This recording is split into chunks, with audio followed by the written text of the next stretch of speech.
Welcome to NFL Fantasy Live. I'm Marcus Grant with Cynthia Freeland, Kimmy Checks, and Adam Rank. And before we predict what you can expect from tonight's football game, let's get the table set with a little bit of TNFT. We'll start with the 49ers, where wide receiver Brandon Ayuk is one of 4 players the team put on the reserve COVID-19 list as close contacts, according to NFL Network's Mike Garafolo. Ayuk, wide receivers Deebo Samuel, Kendrick Bourne, and tackle Trent Williams are all out tonight. The 49ers and fantasy managers will also be without tight end George Kittle and quarterback Jimmy Garoppolo. Meanwhile, the Packers have issues at running back. Jamal Williams and A.J. Dillon are out and on the COVID-19 reserve list, while starting running back Aaron Jones, the game time decision with a calf injury, though it does look like he will suit up and play. Jimmy G is the focus of some TBT. He's the top fantasy scoring Niner on Thursday Night Football. Garoppolo surpassed Frank Gore for that honor when he scored 28.88 fantasy points last year in Week 9's game against the Cardinals after throwing for 4 touchdowns and more than 300 yards. As for your highest scoring Packer, that goes to Davante Adams, who put up 38.2 fantasy points against the Bears back in Week 7 of 2016. Adams caught 13 of 16 targets that night for 132 yards and 2 touchdowns. And Adams has been your best fantasy wideout this season in terms of fantasy points per game. He's averaging 27.04, and as you can see, Davante's Inferno is burning up the league, first in targets and receptions per game, and tied for first in touchdowns, while second in yards per game. All right, it's time to hit the main course with some TNF Feast or Fade. I'm going to give you a player in tonight's game, and you will tell us whether or not that player is, well, going to feast, or you should fade him. So first up, Adam Rank. It's your pal, Aaron Rodgers. Is he a feast or fade against the Niners tonight? My buddy, I'm okay with Wisconsin and Aaron Rodgers right now. So I think this is going to be a pretty good game for him. I know last season he had some trouble against his 49ers team. They were blown out in 2 games, both in primetime, one of them in the playoffs. But this is a completely different squad that he's going up against right now. He's had at least 22 fantasy points in 4 of his last 5 games, 3+ touchdown passes in 4 of his last 5 as well.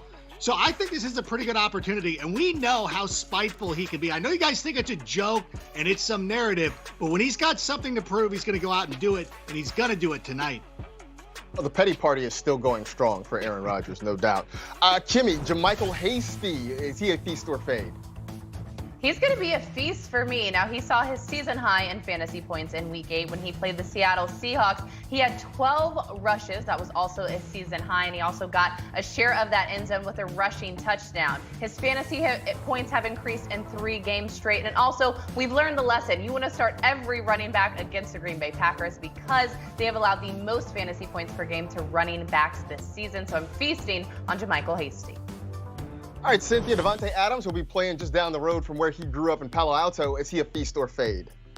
Yum, yum, yum. He's a total feast, obviously, in this one. The only thing that could limit him is game script, as in they might not need to keep throwing the ball late in the game based on all of the different kind of players playing or not playing. So really, the only thing limiting Adams is the potential for a blowout, but I still have him as one of my top candidates for scoring multiple touchdowns this week. So yum, yum, yum, yum, yum.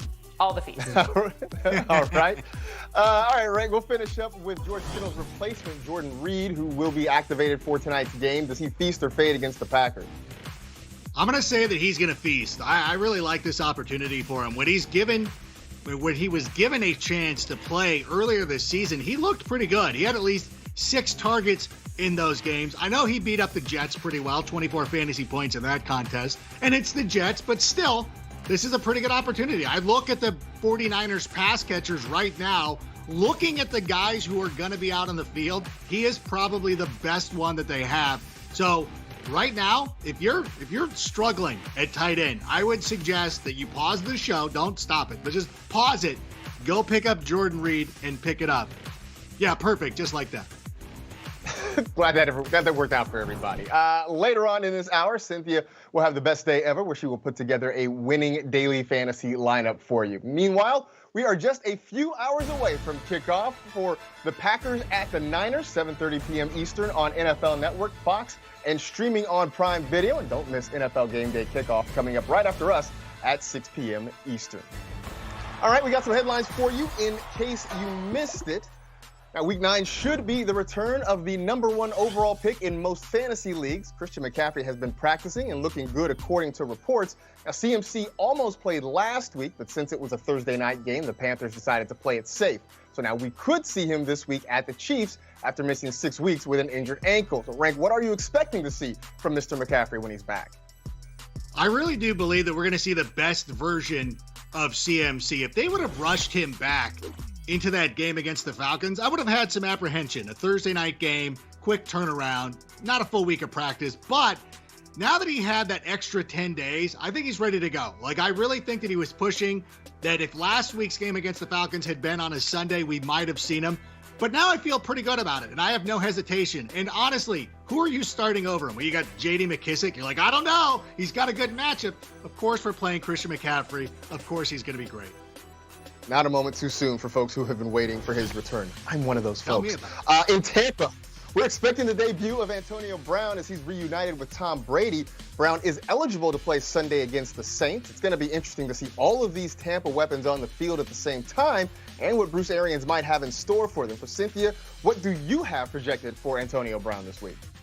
Of course, this depends on who else is playing, but my projection right now is 4 receptions for 46 yards in this matchup. Obviously, I don't love the upside or the downside. It is hugely volatile. That's really good English that I'm saying here. But ultimately, if he's going to have a good breakout game at some point. I don't think it's necessarily going to be this one. I think that the Saints, they're getting better on defense. They're going to have to adjust. They've had this game circled, and the Central Michigan Chippewa is not going to have the game that you want him to have based on the guy being, 100 receiving yards and 100 plus receptions in 6 straight seasons before 2019, but he's only played 1 game since then.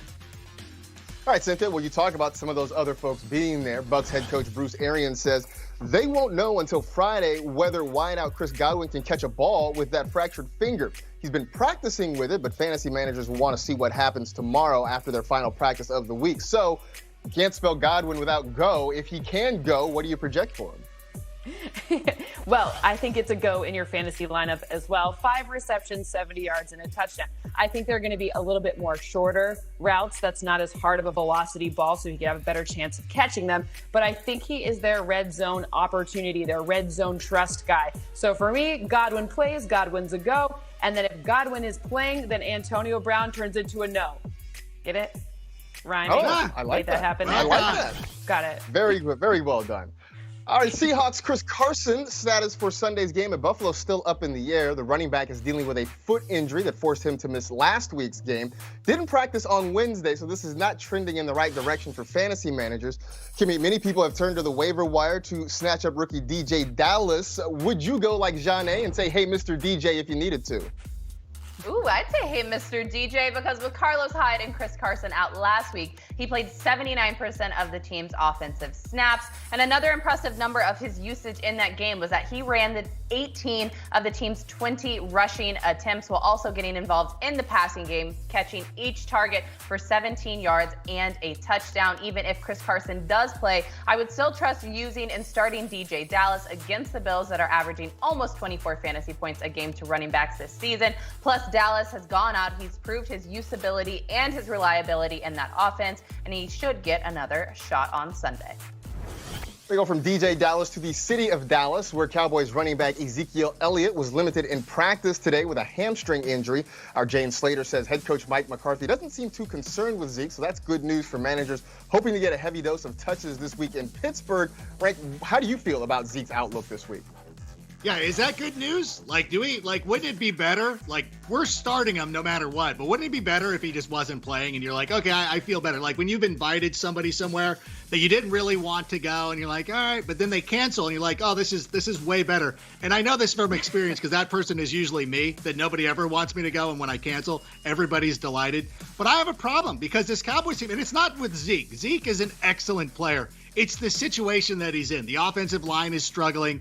He hasn't had 100 rushing yards in any game this season, hasn't scored a touchdown in 4 of his last 5. And again, it's not him. It's the team around him. And now he's got a tough matchup against the Steelers. I'm playing him if he starts, but I'd rather just not, if that makes any sense, Marcus. It makes perfect sense. I think it only makes sense to fantasy managers. We all know how this feels. Broncos running back Philip Lindsay jammed some toes in Sunday's win against the Chargers. Ouch. But our Tom Pelissero says there's optimism he will be ready to go this Sunday. Lindsay missed Wednesday's practice, but did return today in a limited fashion. So, Cynthia, Lindsay had his best fantasy game of the year last week with 15.6 fantasy points. What do you project for him this week against the Falcons? A little more than half of that, about 47 rush yards, 2 receptions, and 14 receiving yards is the projection. Obviously, Melvin Gordon is the problem here. And it's kind of like when Rank does get invited places, we don't want him to cancel because we actually prefer his wife to come. So we don't want him to cancel because then we don't get to see her.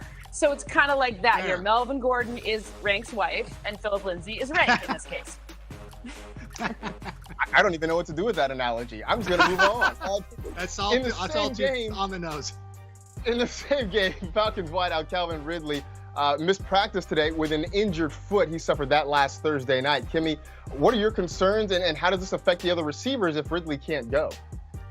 Well, this is a tough one for fantasy managers because if you have shares of Calvin Ridley, you should be pretty darn happy with his production this season. He's had 6 touchdowns and is averaging 21 fantasy points a game. But if he does not play, then Russell Gage is going to step up into that number 2 wide receiver role and could and should be considered in a flex spot. But the person who will have the most upside here is obviously Julio Jones. Obviously, he's started in all standard leagues, but he could also be a good top dollar daily fantasy play because the Broncos are allowing 38 fantasy points a game to wide receivers this season. Down to Miami, where the Dolphins were hoping to turn to running back Matt Breida to fill in for an injured Myles Gaskin, but Breida didn't practice today with a bad hamstring. This means Miami is likely looking at some combination of Jordan Howard, Patrick Laird, or Savon Ahmad against the Cardinals on Sunday. The matchup isn't the worst, but with so much uncertainty featuring backs who generally underperformed in the past, I would suggest probably avoiding this backfield altogether. If you're struggling for help at running back, look at maybe DJ Dallas, who Kimmy talked about earlier, Lamichael Pirine, in some deeper leagues. Those are a couple guys that could help you if you have to make a deep dive on your roster. Welcome back, and hey rookies, it's time to raise your game, presented by EA Sports Madden NFL 21. Cynthia and I will predict which non-quarterback rookies have the best chance to find the end zone in Week 9. So Cynthia, please start us off with 2. I get to start off with a Motor City Kitty, as in DeAndre Swift. He's had 4 touchdowns in 4 games. That sounds good to me. He also has an up arrow in terms of use and touches. The matchup with Minnesota, obviously the quarterback situation with Matthew Stafford being uncertain, that actually is a good thing for Swift in terms of what's going to happen. Well, they're going to plan on using their run game. I like him inside. I like him outside. I like the matchup against the Minnesota Vikings. So let's go DeAndre Swift sees the end zone. And then I'm going from staying in SEC, but going from a guy who's now played, in Atlanta and he's not in college anymore, Jerry Jeudy.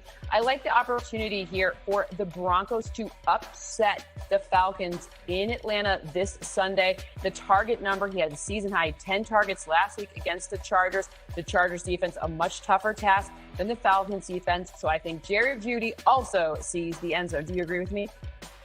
I do, and I think we're still waiting for that big breakout game from Jerry Jeudy, so hopefully it comes this week. With all the talk of quarterback changes going on down in Jacksonville, it has sort of obscured the fact that James Robinson is continuing to ball out. He's getting 19 touches per game. He's scored 3 times in his past 2 contests, and this week he gets to face a Houston defense that's allowed the second most rushing yards and 9 rushing touchdowns to running backs. That is the second most, or tied for second most, in the NFL. So I expect James Robinson to continue what has been a fantastic rookie season and continue to pile up points for fantasy managers. My other pick, it's Clyde Edwards-Helaire. Look, the Chiefs didn't need to run the ball a whole lot last week. I know we were expecting big things against the Jets, and it didn't happen for either he or Le'Veon Bell, but I think they're going to run this week against a bad Carolina run defense, and I still believe that CEH is the lead back in this Kansas City offense, so I think he kind of gets in the end zone, which I know has been a frustration for a lot of fantasy managers this year. All right, we go from these young whippersnappers to a Jedi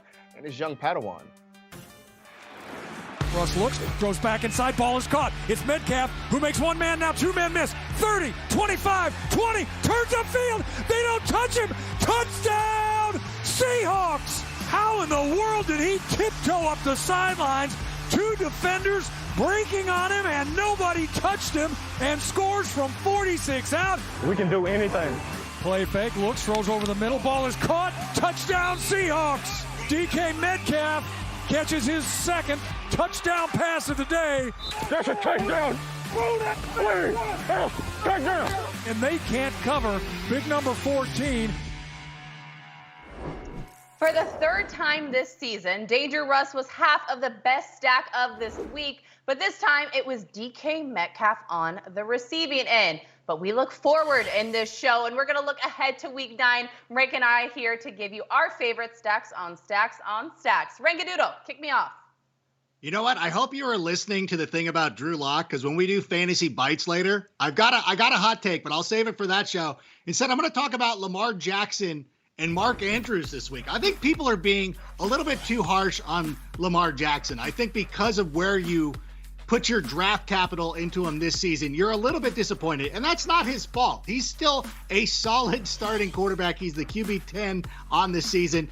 He's still running the ball a lot. He's averaging close to 60 rushing yards per game. And I know you'll look at this matchup and think that it's tough, but realize last week, Stafford went for 336 and 3 touchdowns. Joe Burrow had over 300 passing yards against them, and there were a couple of drops that would have given him some touchdowns. So I think this is a really good matchup for him, and I love Mark Andrews. Hey, sometimes your best pass catcher is your tight end. He's had 5 receiving touchdowns this season. The Colts have given up a lot of production to opposing tight ends. TJ Hawkinson got him last week, so I think this is going to be Mark Andrews' week. What about you? What do you got, Kim? Ooh, I don't know how to feel about that stack. I don't want to tease the show a little too much, but I do throw a little shade at Lamar Jackson later. But let's focus on positive things right now, and I'll give you my first stack. It's Justin Herbert and Keenan Allen. I've renamed them Herbie and Kiki. I love these guys. Now, Herbert is currently the fantasy quarterback number 4 and is ranking 3rd with passing yards per game. His passes, they've been landing in the hands of Keenan Allen, who is averaging almost 20 fantasy points per game with Justin Herbert under center. That's a 12-point difference from when Herbert was not the quarterback. Now they're taking on the Raiders. Both these guys have a really good matchup this week because Vegas is allowing the 8th most fantasy points to quarterbacks and allowing a top 10 fantasy wide receiver in 2 straight games. Rank, what's your second stack? You know what? I like that one a lot, and I think you could throw Mike Williams in there as well, and I think you could end up having with him and Keenan, maybe. I don't know. It's a pretty good stack. I'm going to do something. I'm going to go off menu if this is cool. Let's do a crazy one. I'm going to go with Cam Newton and Damiere Byrd. You know what? Cam Newton, I'm going to go. Listen, sometimes you have to have a contrarian stack, and I think this is a good one for this weekend. Cam Newton, everybody, again, the expectations are just way too high. He's had at least 18 fantasy points in 4 of his last 6 games. If he hadn't fumbled at the end of the game last week, he would have had 20 points for the first time since week 2. He's a good player, and Byrd has been very solid. He has over 30 routes run per game this season. That's the most in the NFL. The Jets have allowed a top 12 fantasy wide receiver in the last 5 games combined. 5 in the last 5. 5 in the last 5. I think I got that right. So listen, sometimes you got to do a little something dangerous, and I'm going to go with that. I'm going to go in that direction. No, that's too dangerous. That's too dangerous for me. I'm going to give you a solid stack that will actually probably be a top stack this week. It's Kyler Murray and DeAndre Hopkins. And shockingly, they haven't made the top sack list this season, but I'm predicting that that's going to change this week as they take on the Miami Dolphins. Now, Kyler, he's been on a roll the last few weeks, having 26 plus fantasy points in 3 straight games and 21 plus points in every single game played this season. But he's not the only one leading the league, though. DeAndre Hopkins is averaging 100 receiving yards a game, which is most in the NFL, and he's been a top 9 fantasy wide receiver in 5 of the last 7 contests. Now going up against the Dolphins that are allowing the 8th most passing yards per game to quarterbacks while also allowing the 5th most receiving yards per game to wide receivers. So that duo has an opportunity to come out on top. By the way, Rank mentioned it earlier. We have a show. It's called NFL Fantasy Bites. It comes off every single Thursday. You can find us on NFL.com within the NFL Fantasy app or go to youtube.com/NFL Fantasy Football for more. Marcus, tossing it back to you. All right, to quit this game, make it the best day ever. Cynthia is here now with me to set a daily lineup for this Packers versus 49ers contest. We will start with your MVP. Which player are you picking to get you 1.5 times the points tonight? I think it's a huge surprise. Oh, wait, no, it's Aaron Rodgers, who you absolutely need to put in as your MVP. First of all, we know he's playing. That's a big plus. Second, I always choose Big Petty when it comes to earning points. He has almost 3 touchdowns per game this season. That's the second most in the NFL. He ranks number 6 among quarterbacks in terms of total points per game. You're going to slide him in there, and you're going to need to have him if you're going to want to win at all in this matchup. And then when you want to put, who do you pair him with? Well, you need to pair him with Devontae Adams, of course, because as we already talked about, he scores all of the points on Thursday nights. And then I'm going to go with Kimmy's selection here with JaMycal Hasty. I think it's a great opportunity to run against the Packers. You want to take a look to see, okay, well, JaMycal Hasty, he's a guy who Kyle Shanahan trusts. There's a lot of names that are out not playing tonight, but those red zone opportunities are going to go to the big trust here, and this trust is going to be JaMycal Hasty. So I'm going to slide him in as one of my picks. And then I'm going to round it out with Nick Mullen, because I think Nick Mullins is going to give you those opportunities to score. They're going to have to keep passing. We'll see what happens who he passes to. But I heard a nice rumor here that Tyler Ervin, he's getting the hype. And now this is a deep tease for the next segment with the hype train. But I'm going to go ahead and get all aboard this hype train for my flex. And I'm going to win my best day ever here. See, there it is. It's all said and done. So go on, follow Cynthia's advice, and it'll be a pretty best day ever for you, too. It is time once again. Here comes the hype train to bring you some fantasy zen. And the name is Rank, Adam Rank, and my guy Marcus Grant and I have sold hype trains from Broadway to Ogdenville and North Haverbrook. And by golly, we've put them on the map. Now let's fire up the hype train. Let's get the power tilting full max, because this is the segment that has been endorsed by the most USC Heisman Trophy winning quarterbacks. Marcus, are you ready? I'm ready. Come on, Marcus, I need you to feel it. I'm ready, but you're going to feel it if you don't get off the track. Hey, here they come. Let's get out of here. I can feel the energy. Feel it, because we are going to start in a place that is a mile high. If you need to stream a QB, I've got a guy. He rallied his team last week, and this could mean something larger. Or maybe we shouldn't get too excited because it was only just the Chargers. But I have to hand it to him. I know against the Falcons, he will rock. So Marcus, please tell me, are you down with Drew Lock? Tina, show me that hype train. I am absolutely down with Drew Lock this week. Look, I think he's a guy that you can pick up and stream for a couple of weeks. We saw what he did last week, albeit it came late. Doesn't matter. It still counts. It came late against the Chargers. Now he's got a good matchup against the Falcons this week and has a pretty good matchup next week against the Raiders. So if you are needing a quarterback for the next couple of weeks, Drew Lock's a guy you can kind of plug in and not have to worry, at least for this week and next week. I like it a lot. No, I like that too. And I thought coming into the season that Drew Lock was going to be somebody who could be a sleeper towards the end of the season. Him, Daniel Jones. Clearly it hasn't worked out for the Giants signal caller, but I think we're starting to see good things come from Drew Lock. All right, so we're in agreement there.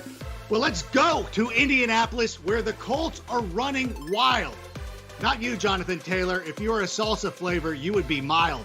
Last week, there was a Colt who grabbed the hot hand, but his touchdowns helped no one, and we had to strike up the band. So, Marcus, I ask you, is this the running back that we've been craving? But remember, this week they're going up against a Raven. Show me, Tina, Jordan Wilkins. Yeah, no, I think I may call a ride share or something. I'm not down with Jordan Wilkins. Look, this feels way too much like chasing the points after what we saw last week. We're talking about a guy who hadn't had more than 45 scrimmage yards in any game before last week. So I feel like trying to put him in now, and especially against that Baltimore defense, I don't want any part of it. Yeah, that's the thing. It's a matchup thing. I don't want to trust it. I don't think that we have any real concrete evidence that this is a shift in the backfield and that they're going to give him the ball repeatedly. So stay away if this shakes out in a couple of weeks, and perhaps, but right now we got to shake it off. We're going to be like Taylor Swift, or is it Katy Perry? Who shakes it off? Is it Katie? Is it? Which one was it? Who knows? Whatever. I'll figure it out later. All the millennials and Gen Zs are going to text me. What do you mean? How did? Anyways, the autumn wind is a Raider. Pillaging just for fun. Now I have to ask you, will you trust this hired gun? The Raiders made a living of throwing the ball deep, and if you need to stream a quarterback, you can get him on the cheap. I've looked at the rest. He's better than the others, and I say this truthfully, not just because I'm friends with his brothers. Show me Derek Carr. I like Derek Carr this week. I think the matchup is pretty good. I mean, look, we talked about it, and we saw it, what Drew Lock did to the Chargers. So now Derek Carr gets his shot at this offense. And look, very sneakily, Derek Carr has 4 games this year with 19 or more fantasy points. And when you're talking about a streaming quarterback, if he can get you to 19 or 20 points, that's a pretty good deal here. So I feel pretty good about the matchup. I know last week he didn't play well, but there was crazy wind there in that game in Cleveland. So I sort of strike that one from the record. But I like Derek Carr as a streamer this week. You know what, though? If you look at the narratives that are always going against Derek Carr, the first one is he never wins in the cold. He won in the cold last week in Cleveland. The other one is that he doesn't go deep. We saw right there with that last highlight what he can do when he has a receiver that can stretch the field like that. So I have a lot of confidence in Derek Carr this week. I think this is going to be an old AFL-type matchup. I love both these quarterbacks in this game, but if you need to stream somebody, you want a cheap DFS play, Derek Carr is the guy for you. I think we need Don Criqui and Bob Trumpy to come back and call this game. That would make me feel like I was a teenager again. Welcome back to NFL Fantasy Live. It's time for My 5. And with us at the halfway point of the season, it's time to talk about the guys that have let us down. It's time for My 5 Bust of the 2020 season. All right, starting at number 5, it's Kenyon Drake. He was drafted in the second round of NFL.com leagues as the 11th running back off of the board, but he's been a dud for many fantasy managers, being outperformed by Chase Edmonds all season long. Now, to make matters worse, and for those who have held on to Drake and hope for a bounce back, he missed practice this week, and though he is not ruled out for Sunday's game against the Miami Dolphins, he could go on to disappoint yet again if he's not fully healthy on the field. Number 4, Juju Smith-Schuster. Come on, man. I have shares of you. You've only averaged 13 fantasy points this season, which is ironic since he was the 13th wide receiver taken off of NFL.com draft boards. And although he has scored double-digit fantasy points in each of the last 2 weeks, he still has only 2 top 25 finishes at the position all season long. Now, we can cross our fingers, though, and hope for a comeback against the Cowboys on Sunday, a team giving up the 7th most fantasy points to receivers this season. But Juju's let me down before, and he could make me now risk my fantasy championship. Number 3, it's Mike Evans, the 6th wide receiver off draft boards, but is currently ranked 30th amongst the position. Now, the yards, they've just not been there for Evans this season, with only 2 games with over 100. But he did get into the end zone the first half of the season with 7 touchdowns. However, now we may see some major regression from Evans, with Chris Godwin presumably coming back soon, along with Antonio Brown making his debut with the Buccaneers, meaning Evans will be sure to have increased competition for targets. Number 2, Cowboy fans, do not at me on this one. I swear, do not at me. It's Ezekiel Elliott. He was the 2nd overall pick in 2020 NFL.com draft, but he is the 8th running back in fantasy this season, averaging 17 fantasy points a game. Now, this week he was limited in practice, but head coach Mike McCarthy said he will be a go on Sunday versus a very tough Steelers team.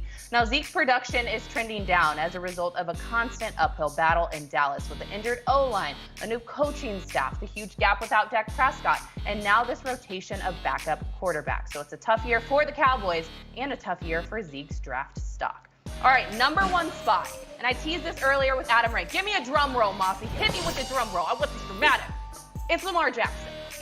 The reigning MVP was taken 9th overall in 2020, the 2nd quarterback off of the board, but he is currently quarterback number 10, averaging 20 fantasy points a game. Now, last season, Jackson put up 7 30-plus fantasy point games, whereas this season, he hasn't been able to do that once. His last game last week against the Steelers was a rough one, seeing 2 interceptions and 2 fumbles, a surprising stat line for someone we thought could be running for fantasy MVP. All right, those are my 5 fantasy busts of 2020, men who just keep letting me down. Marcus, back to you.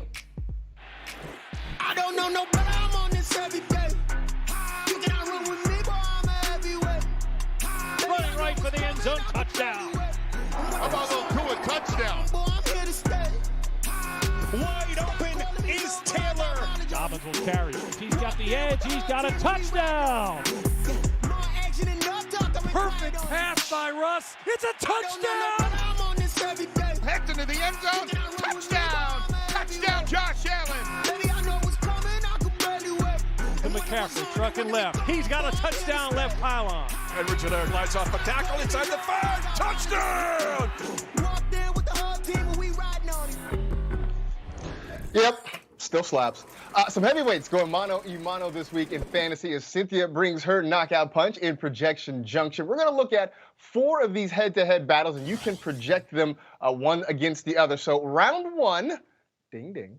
We're going to go with the quarterback battle between Tua Tagovailoa and Kyler Murray. How are you projecting this one? Okay, so Tagovailoa for me, 220 passing yards, a touchdown, a pick, and 15 rush yards. That's only 12.3 fantasy points.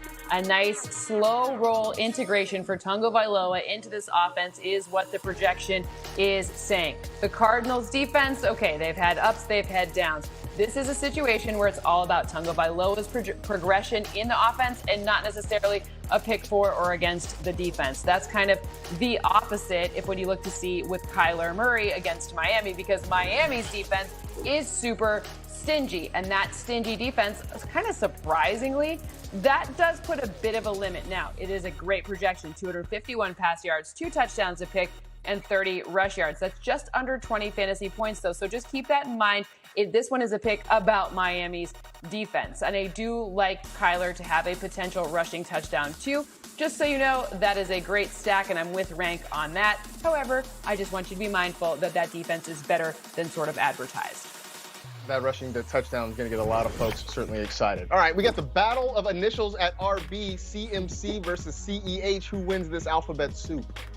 CMC is absolutely the WINNER. 78 rush yards, a touchdown, 5 receptions, and 29 receiving yards. Now, I just saw some news about Chris Jones. Now, Chris Jones, obviously we think about him in the passing game, but Chris Jones is also a really good defender when it comes to stopping the run. So things just got even better for Christian McCaffrey in his return. To me, number 1 running back, kind of easy peasy lemon squeezy. And then if you look at the other side of this one, CEH, also a great projection for me. 64 rush yards, a touchdown, 3 receptions, and 26 receiving yards in this one. I think you're totally right. I listened to all of you in Projection Junction, and I think this is kind of the situation where we didn't necessarily get what we thought from last week, and this opportunity here, it is still Clyde Edwards-Helaire that is the number 1 back in this offense. You can trust him totally this week.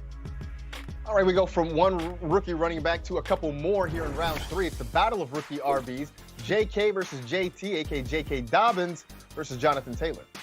All right, I don't necessarily love Dobbins' projection. 34 rush yards, 2 receptions, and 18 receiving yards. It's not the best projection. Indianapolis has been pretty good defense. So in this one, it's kind of about Gus Edwards sort of eating his potential lunch. That's why I don't have the touchdown projected for him in that one. However, you probably don't have a lot of other options, so hope for the upside case in this one, but just be prepared and make sure you plan accordingly. Now, on the other side of this one, JT here, 50 rush yards, a touchdown, 2 receiving receptions, and 14 receiving yards. This is where the touchdown is. I'm not worried about last week. I understand Baltimore is really stingy, 3rd fewest fantasy points per game to running backs this season.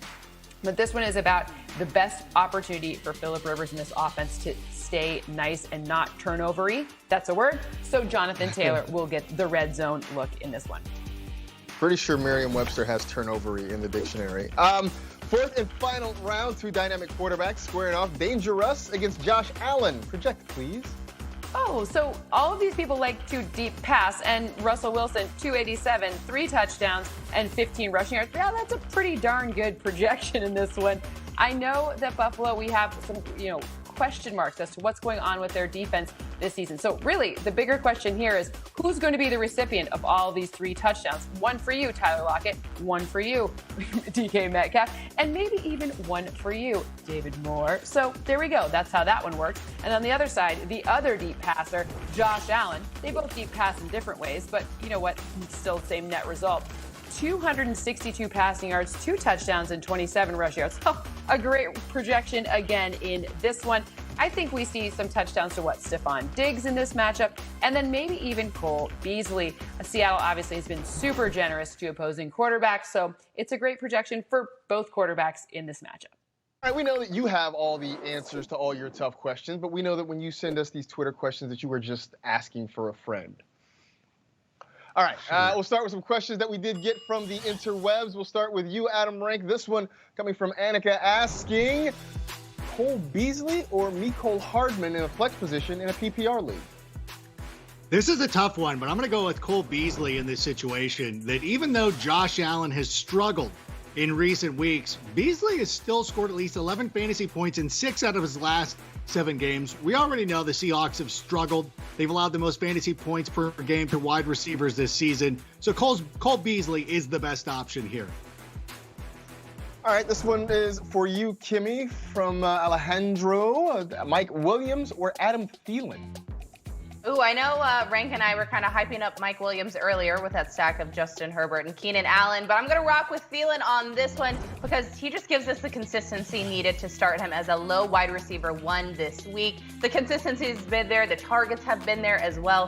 Thielen also has a great matchup versus the Detroit Lions that are 20th against wide receivers. Next question to Cynthia from Kurt. Antonio Brown, Robbie Anderson, or Chase Claypool in a PPR? I'm going with Robbie Anderson on this one. I already told you no Chris Jones means a better opportunity for Teddy Bridgewater to get that pass off. Robbie Anderson, the beneficiary of that. 9+ fantasy points in 8 games this season. He's one of just 2 wide receivers in the NFL to do that.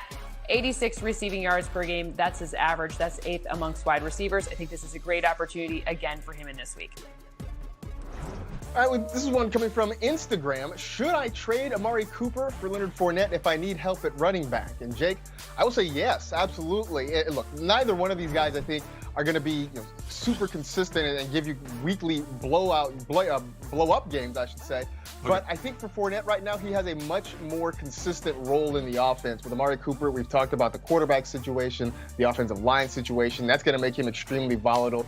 Leonard Fournette seems to have more of a stable role in the offense week to week. All right, back around. This one's you, Adam Rank. A question here is asking luxury problems. Josh Allen or Kyle Murray? Can you help with this humble brag here? You know what? Somebody just texted that to me. My friend Brian Carroll he had the exact same question, and I kind of like Kyler Murray in the. No, actually, no. It's Josh Allen. It's got to be Josh Allen. That's how tough it is. I think Josh Allen's the play because the Seahawks have given up so much fantasy production. All right, last one for you, Kimmy. I've been offered Zeke and A.J. Brown for Dalvin Cook. Should I accept?